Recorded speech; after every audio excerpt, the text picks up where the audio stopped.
আজ আরও একটি নতুন তথ্য নিয়ে এসে গেছি।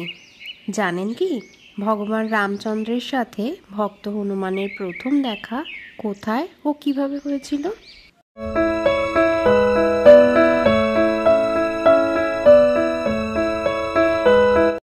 লঙ্কাধিপতি রাবণ তার বোন সুপর্ণখার অপমানের প্রতিশোধ নেবার জন্য সীতাকে হরণ করেন। সীতা বিরহে রামচন্দ্র পাগল প্রায় হয়ে ওঠেন এবং ভাই লক্ষ্মণকে নিয়ে বনে জঙ্গলে খুঁজে বেড়াতে থাকেন। সেই সময় বানররাজ সুগ্রীব হনুমান সহ তার নিজের কিছু পাত্রমিত্র বিশ্বমুখ পর্বতের নিকটে বেড়াচ্ছিলেন। সুগ্রীব তার ভাই বালির কাছে সমস্ত রাজ্যপাট ও স্ত্রীকে হারিয়ে বনে চলে এসেছিলেন। তিনি রামচন্দ্র ও লক্ষ্মণকে দেখতে পেয়ে ভয়ে অবসন্ন হয়ে এক নিরাপদ আশ্রয়ে চলে গেলেন। অস্ত্রধারী রাম লক্ষ্মণকে দেখে উদ্বিগ্ন হয়ে চারিদিক তাকাতে থাকেন। সুগ্রীব তার মন্ত্রীদের বলেন, এরা নিশ্চয়ই বালির চর, ছদ্মবেশে এই দুর্গম বনে এসেছে। তখন সুবক্তা হনুমান সুগ্রীবকে বলেন, বানরশ্রেষ্ঠ, ভয় পেও না, এই পর্বতে বালির কোনো ভয় নেই। যার ভয়ে তুমি পালিয়ে এসেছো এখানে তাকে কোথাও দেখা যাচ্ছে না।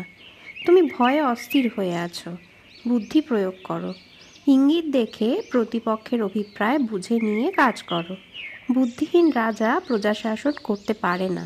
সুগ্রীব বলেন, এই দুজন দীর্ঘ দেহ অস্ত্রধারী দেবকুমার তুল্য বীরকে দেখলে কার না ভয় হয়।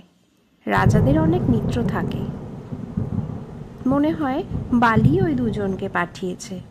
বিশ্বাস করা ঠিক হবে না। তুমি বরং ছদ্মবেশে তাদের কাছে যাও, আকার ইঙ্গিত কথাবার্তায় জেনে নাও ওরা কে। যদি ভালো মনে আলাপ করে, বারবার আমার প্রশংসা করে ওদের মনে বিশ্বাস জন্মাও, তখন এখানে আসার কারণ জিজ্ঞাসা করবে। সুগ্রীবের কথায় হনুমান রাম লক্ষ্মণের কাছে গেলেন ছদ্মবেশে। ওইখানেই রামচন্দ্র ও হনুমানের প্রথম আলাপ হয়। প্রথম দর্শনেই রামের দিকে অপলক দৃষ্টিতে তাকিয়ে থাকেন হনুমান।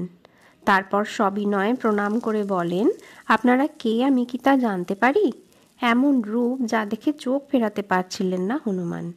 হনুমান আরও বলেন, এমন রাজসিক চেহারা দেখে তো কোনো রাজা বলেই মনে হচ্ছে। এমন দিব্য আকস্মিক ক্ষমতা দেখে হনুমান জিজ্ঞাসা করেন তাদের জঙ্গলে আসার কারণ। সুগ্রীব নামে এক বানরপতি আছেন, তাকে তার ভাই তাড়িয়ে দিয়েছে, তাই দুঃখিত মনে তিনি এই জঙ্গলেই ঘুরে বেড়াচ্ছেন। তার আজ্ঞায় আমি আপনার কাছে এসেছি। আমি তার মন্ত্রী পবনপুত্র হনুমান। সুগ্রীব তোমাদের সাথে মৈত্রী স্থাপন করতে চান। কথা শুনে রামচন্দ্র লক্ষ্মণকে বলেন, যে সুগ্রীবকে আমরা বনে জঙ্গলে খুঁজে বেড়াচ্ছি ইনি তারই মন্ত্রী। কথা শুনে খুব জ্ঞানী বলেই মনে হচ্ছে। তাই তুমি যাও, ওনার সাথে সখ্যতা স্থাপন করো ও সম্মান প্রদান করো। তখন লক্ষ্মণ ভাতৃ আজ্ঞা পেয়ে সুগ্রীব ও তার মন্ত্রী হনুমানকে সম্মান প্রদান করেন। সুগ্রীবকেই তারা খুঁজছেন, তার কাছে যাওয়ারই ইচ্ছা প্রকাশ করেন। হনুমান বলেন, এই দুর্গম জঙ্গল হিংস্র পশুতে পরিপূর্ণ। এই ঘোর জঙ্গলে আসার মতো বীর আপনাদের পরিচয় জানতে চাই।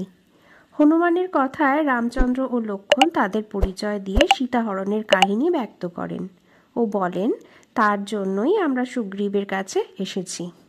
তখন হনুমান তার ছদ্মবেশ ত্যাগ করে শ্রীরামচন্দ্র ও লক্ষ্মণকে পিঠে বসিয়ে বানররাজ সুগ্রীবের কাছেই পৌঁছান।